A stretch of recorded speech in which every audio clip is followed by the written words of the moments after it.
All right. Well, what comes to your mind when you think about a characteristic, when you think about someone who has integrity? What comes to mind? Honesty. Truthfulness. It doesn't have to be one word. You can make a phrase out of it. Consistency with their beliefs. Okay. Integration. All right. Yep. Very good. All right. Genuine. Yep. Very good. Oh. Humility. All right. Thank you. We did that one a couple weeks ago. Thank you for that. Thank you for that advertisement. All right. Very good. All right. Is that kind of one of those things that we know it when we see it? Sometimes we're like, well, I don't know. It's kind of hard to describe, but I can tell you what it looks like. So the four things that we've been, I kind of just like, there's so many threads to integrity. As Bob said, we looked at a couple weeks ago, we looked at humility. Today we're going to talk about gratitude. Then next week we're going to talk about wholeness. All right. And then wisdom is going to be actually on Father's Day. And so those are the four that I think we have. Throw those up on the screen for us there. So I heard a podcast this week, and as you know, I listen to a lot, and I do that when I walk the dog, and I have all kinds of time, and he doesn't seem to mind that he and I don't carry on much of a conversation. And it was on how the word, and we're going to tie this all together, it was on how the word nobility has changed. When we look at the word historically, nobility was something that you were born into, right? It was the blood that flowed through your veins, the legacy you were conceived in, and you were chosen by God. I mean, we're going back historically, right? You were chosen by God to have this position, this authority, and you are entrusted by God with this responsibility.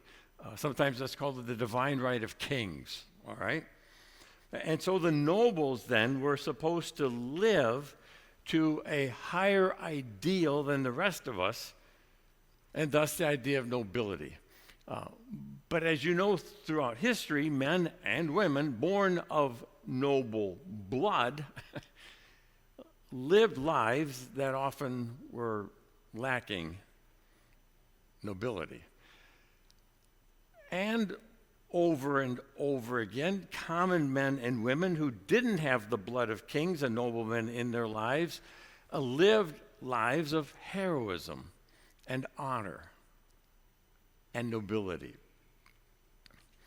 And so the word noble moved from being a noun to being a verb. So to live a noble life is now expressed by the responsibility we take for the life we choose to live, right? We can choose to live a noble life. Before you couldn't. Had to be in your blood. Okay. So where we take responsibility for all the good we do in the world, we're living noble lives. Where we take responsibility for all the spheres of influence that we have, we're living a noble life.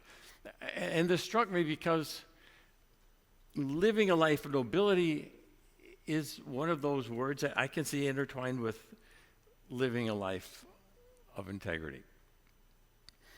And one of the acts that was expected of the nobility of old was to be beneficent, right? It was to be generous.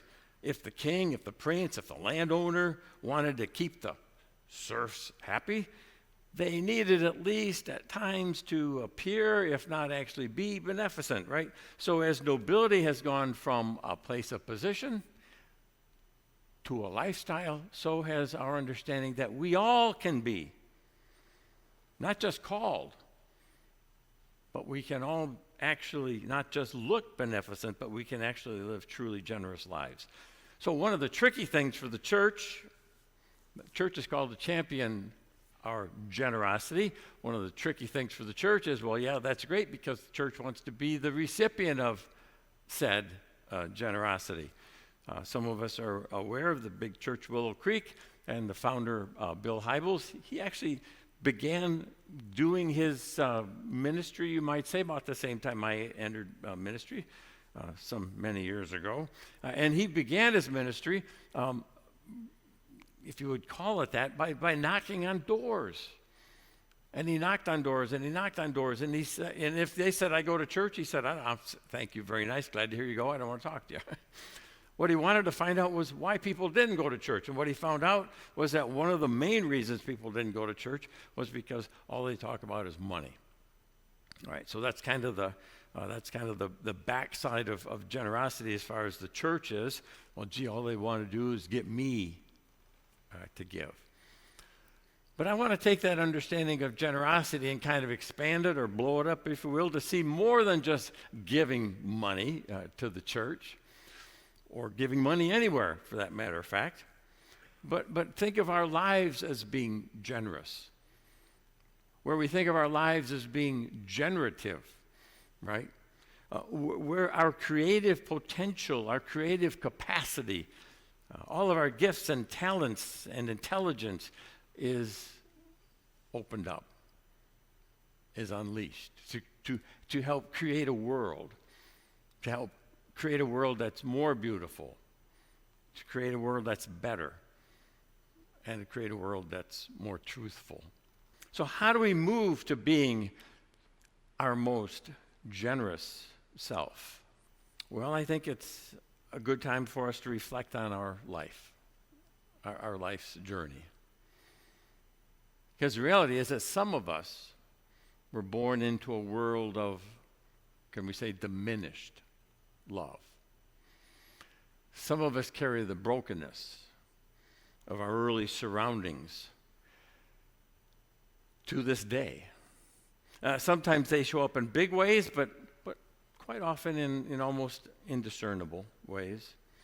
You see, for some, the history of abuse, all too many have experienced firsthand the pain of abandonment. And some have lived lives, and this is hard for some of us to understand or appreciate, but some have lived lives that know more despair than hope and more pain than joy. And some with that background have come to the church carrying that heavy load, and only to find out that the church too has let them down. Some have even come to a place where they've given all of themselves that they understand about themselves, to all that they understand and knew about God, but then didn't find the healing that they were looking for. Why? Well, sometimes they think it's just magical. We come thinking God's just going to drop some angel dust over us, and all the wounds and the breaks and the tears and the tears that have been so much a part of our life, that this dust is just going to fix it somehow, like covering a burnt cake with some wonderful cream cheese frosting, if that's going to fix everything. But it's not that easy. So next week we're going to talk more about that journey into wholeness. But this morning then I want to reflect on how that part of that path to wholeness and the part of the path to integrity is paved with gratitude. And as much as it's a gratitude towards, I love Betsy, and I'm gracious, and I'm so grateful for her in my life. That's not the type of gratitude we're going to talk about this morning. And for some, it's almost an anathema to think this from the scripture in Acts 20:35, that it's in giving that we receive. It's in giving that we find. Now, interestingly enough, those are the words of Jesus as quoted in the book of Acts, never recorded in the Gospels. Those words of Jesus are not found in Matthew, Mark, Luke, or John. Those words are found in Acts, which isn't that interesting? But for some people, that idea of that's in giving that we receive, see, all of their life giving has meant losing. It's never been anything that they received back. So I understand that for some to hear that you'll never find the healing your soul longs for, you'll never unleash your full potential to help create a better world, that you won't find the wholeness that God intends for you until you begin to live a life of gratitude, kind of falls on deaf ears. Almost a non-starter. But let's journey together for a moment. And for many, and many of us, these are hard times. Negativity has a way of seeping into our bones, seeping into our souls. It's like a tea drinker. You know, if you drink tea once a week, your teeth aren't going to tell on you.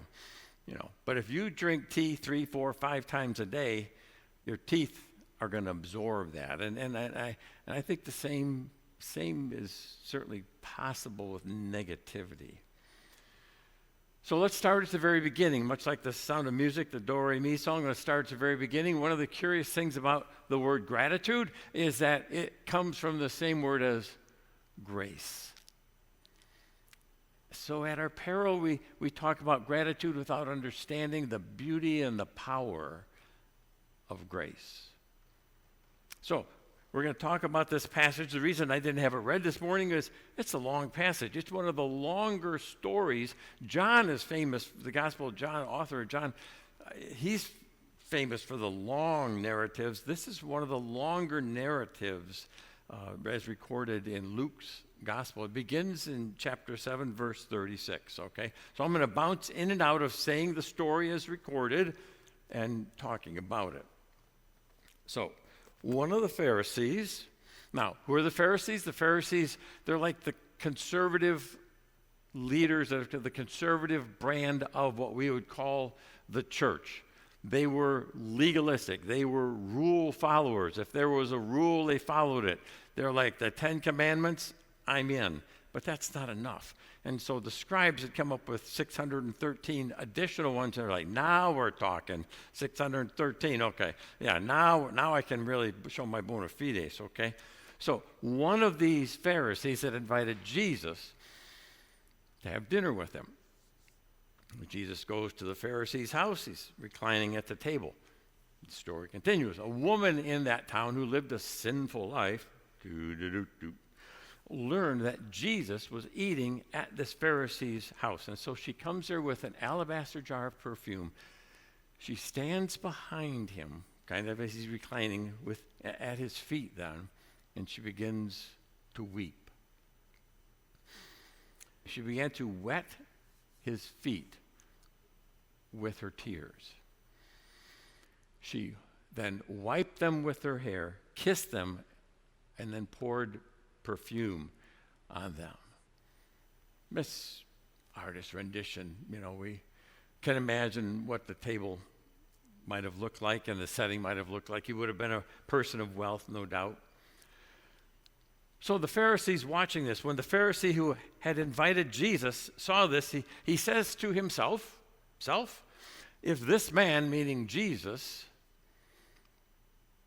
were a prophet, he would know who was touching him and what kind of woman she is. Direct quote, that she is a sin. Whoa. Just didn't say she was a sinner. In his mind, he thinks she is a sin. Like that is the essence. That is who she is. She is the embodiment of sin. So the narrative continues, and Jesus answered him. I love that. Jesus answered him. He didn't ask a question. He didn't say anything out loud. He was just thinking something really out loud.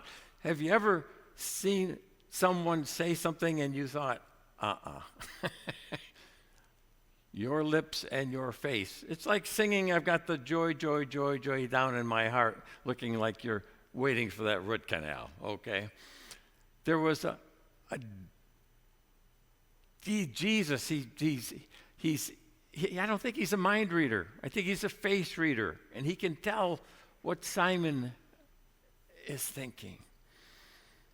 And so Jesus says, Simon, I've got something to tell you. Simon's like, bring it on, teach. So Jesus tells a story.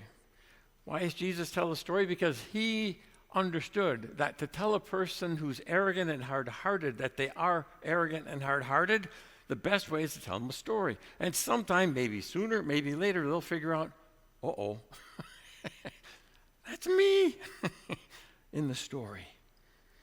So Jesus' story says two people owed money to a certain lender. One of them owed 500 denarii and the other 50. Now, in a modern-day context, that's somewhere around like 2 years of income and 2 months.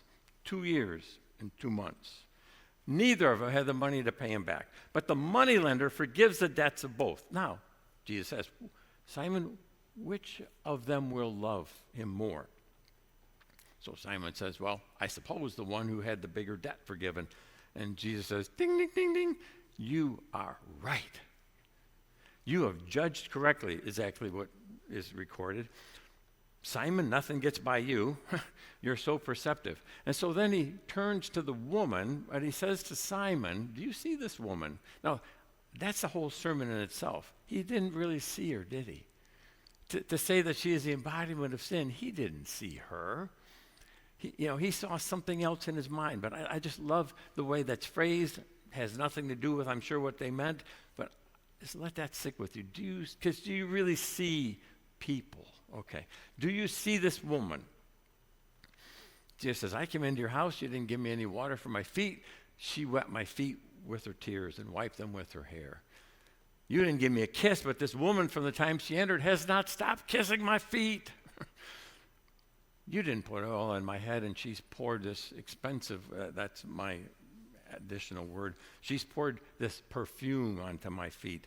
Simon, Jesus saying, you didn't even bother to honor me with the basic common expressions of respect. See, when Jesus entered Simon's house, it would have been just customary to get a basin of water. This is a respected teacher. This is a prophet. To get a basin of water and wash Jesus' feet, or have one of his servants do that. But it's not done. It would have been custom and courtesy for Simon to kiss Jesus on the cheek. We've all seen that, at least in the Italian movies. You go, that thing. He said that would have been customary. That would have been the right thing to do, but he doesn't do that.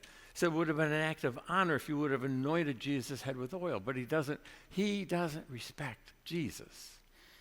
He doesn't think it's an honor to have the Son of God in his home. He thinks Jesus should feel honored to be in his home. So Jesus begins to paint this contrast. So the woman, she crashes the party, and she begins to act in ways that are this kind of indignant. She doesn't have any sense of propriety, right? She's not used to this kind of a shindig. She's working the back streets. She's kind of, showing a little, here and there. She's trying to drum up business to come into a Pharisee's home. She's probably like, oh, I hope I live. She's never been in one of those places before. She didn't have any sense of what's appropriate. She begins to kiss the feet of Jesus and wipe them with such tears, and weep with such tears that her tears created enough moisture to wash his feet. Just think of that. These aren't just like little things. She is boo-hooing. She is overcome in the presence of Jesus, to the point where her tears literally wet his feet, and she wipes them with her hair. Now, the story, without saying it, makes pretty clear this is a woman of the night. This is a woman we refer to as a prostitute. The money to buy the expensive oil, the alabaster, and contained in the alabaster jar, she would have earned by sleeping with men over the years. And she takes that bottle of perfume, she anoints Jesus' feet. Simon wouldn't even anoint Jesus' head. And then Jesus says, therefore I tell you, her sins, remember he's talking at this point to Simon, I tell you, her sins, though many, have been forgiven, as her great love has shown. But then continuing to talk to Simon, he says, for whoever has been forgiven little loves little.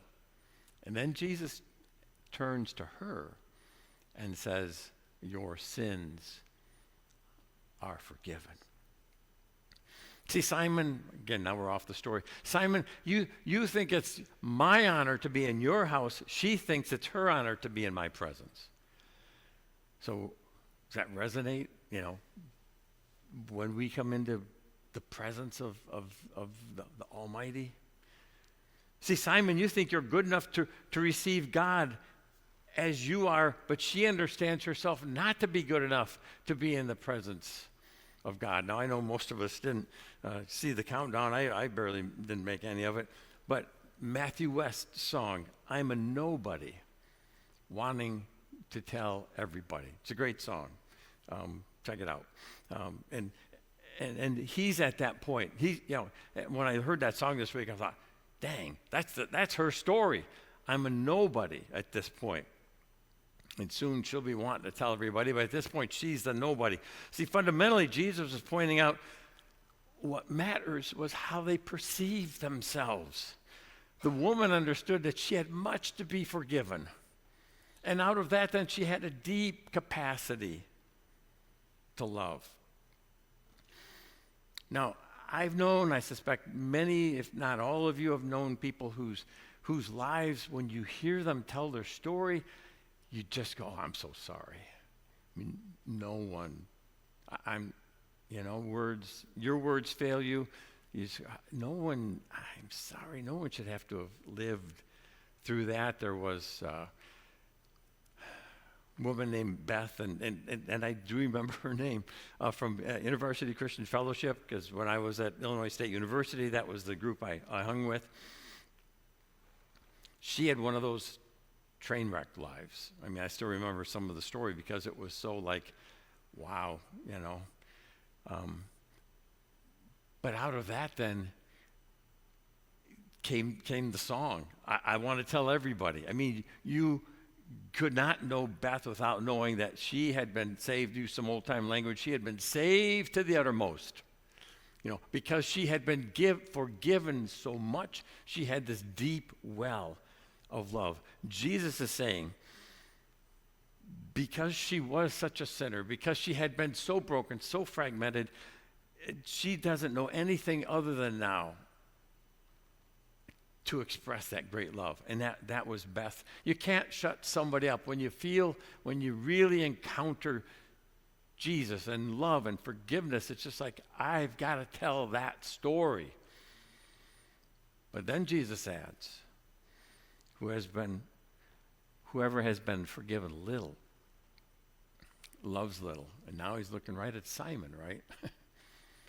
Jesus is saying that it is gratitude that creates the space for love. That's what Jesus is pointing out to us here. Gratitude creates the space for love. So have you ever wanted to love more, to love bigger, to love more deeply, love more profoundly? Or maybe you know someone who feels like a factory defect when it comes to love? Well, sometimes they're not holding back. They're not holding out on you. You see, that may be all the love they have. Their thimble is really small. So the well doesn't go very deep. You and I know and have talked to people who have made the most destructive self-decisions this week for me. and those people will often say, you know, nobody loves me. But I've seen people try to love them, but they just can't receive it or experience that love. See, often there's a difference between how much you're loved and how much love you experience. See, what gratitude does is it opens up your soul to experience love. What gratitude does is it opens you up to experience the love of God. But back to the words of Jesus. So Simon hears this, right? He was the religious leader all his life, man. Bing, bing, bing, his whole life. He spent his whole life trying to get it all right. And in his mind, he had gotten it all right. And maybe you know someone who is or was super religious, and they spent their whole life trying to get it right. They did everything they were told, everything they were taught. And they worked to obey every command, tried to follow every rule, all the laws. But the problem is, friends, we will never be good enough for God. It's hard enough sometimes just being good enough for the people in our lives, much less earn the love of God. And Jesus is saying, Simon, because you've experienced so little forgiveness, you love little. Here's your problem, Simon. Can I phrase it that way? You've been too good. You just didn't sin enough. You have this tiny little shriveled up heart because you weren't sinful. This woman, man, she sinned like crazy. She was out there sinning all the time. She had a huge capacity for sin. And the moment she embraced forgiveness, love became the driving force of her life. So what do I do, Jesus? Well, Simon, go and sin like there's no tomorrow, you know? Number 4, check that off. Number 5, give it a spin. All your life you've been wanting to get permission, now go and sin like mad, and you can expand your capacity then for love. Well, don't we all want to love more and be loved more? And Jesus says those who have been forgiven little will love little, but don't leave yet, you know. I wouldn't want to hear, so tell the officer again why you robbed the bank. Oh, I don't know. I was at church yesterday, and he said I was supposed to go out and sin more, and so I thought this would be like a really quick way to do it. I said, well, you'll have 5 to 10 years to expand on your love then. So rather, Jesus is saying it's about gratitude. See, Simon, your perception, your self-perception is one of self-righteousness. And because you see yourself as self-righteous, you don't need forgiveness, right? And because you have such a high view of yourself, you have such a low capacity for love. Anybody remember that Paul described himself as the worst of all sinners? Yeah? No? Okay, he did. He wasn't. It's in the Bible. So it's supposed to be right. Well, Paul wasn't. He was wrong. Okay? Maybe he wanted to be the worst of all, but he didn't make it. He just felt like it. Maybe you've had that moment where you felt like your worst choice was the worst choice ever. But but Paul wasn't worse than Hitler. And you say, I know, well, Hitler wasn't even born by then. But Caesar, Paul wasn't as bad as Caesar. Paul wasn't as bad as Nero. Nero took people and used them, poured oil on them and lit them up to like line the streets like street lamps. So, and then he burned down an entire city. No, Paul only had to look to Rome and say, well, I'm really not the worst. Maybe I come in a close second. But see, Paul wasn't making a factual statement. He was talking about the essence of how he felt as he responded and regarded his relationship with God. See, here's the strange thing. The more you try to hold on to how good you are, the less likely you'll grab a hold of gratitude. And the less likely then we become to live a life of grace. Paul never was the worst of sinners, but when he came to God, Paul saw himself in light of God's beauty and holiness and love. And what we find here in this passage is that as Jesus looks at this woman and to Simon, he says, well, the one guy had $15,000 on his Visa card, and the other had like 1,000, and Visa one day wakes up and says, you know what, this is really unfair. I'm charging 22% interest, and these people have lost their homes, they've lost their dreams, they've lost everything. I think I'm gonna forgive both of their debts. Now, sorry to say that's never going to happen, But Jesus' point is, which one do you think is going to be more ecstatic? Which one's going to be happier? Which one's going to be more profoundly touched by that? Simon says, the one who's been forgiven. Jesus says, right on. You're right. See, our quest for integrity is going to include gratitude, and our gratitude is lifted up by our sense of how much we have been forgiven. It follows an understanding. I am one like the woman walking the back streets in need of forgiveness. Now, I want to add this. For some of us, this is a particularly perilous time and perilous journey right now. Why?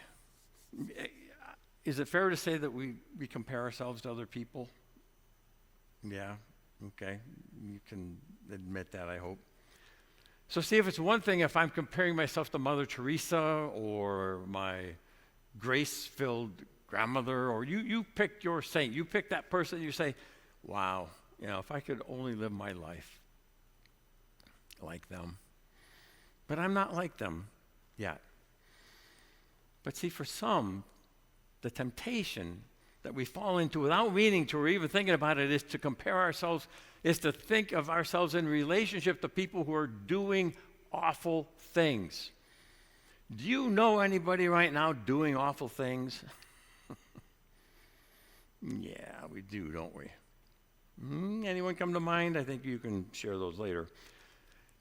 See, when we immerse ourselves in that world, our temptation is much like Simon's temptation, is to, without thinking about it, compare ourselves to them. Compare their awfulness to who we are. But in doing so, my friends, we diminish who we are. Our standard bearer is Jesus, of which Paul, who earlier had said, I among all am the chief of all sinners, would later go on to say, no, I understand who I'm looking to is Jesus. And he said it this way in Philippians, I press on toward the goal of the upward call of Christ Jesus, my Lord. Lord, may that be where we find ourselves, aspiring, hoping to attain, hoping for a thorough cleansing, hoping for hearts that are found right before you, but also realizing that we have fallen so short that we, like the woman in our story, we will find ourselves so forgiven that it will just open up and a boundless love and sense of gratitude in each of our lives. Amen.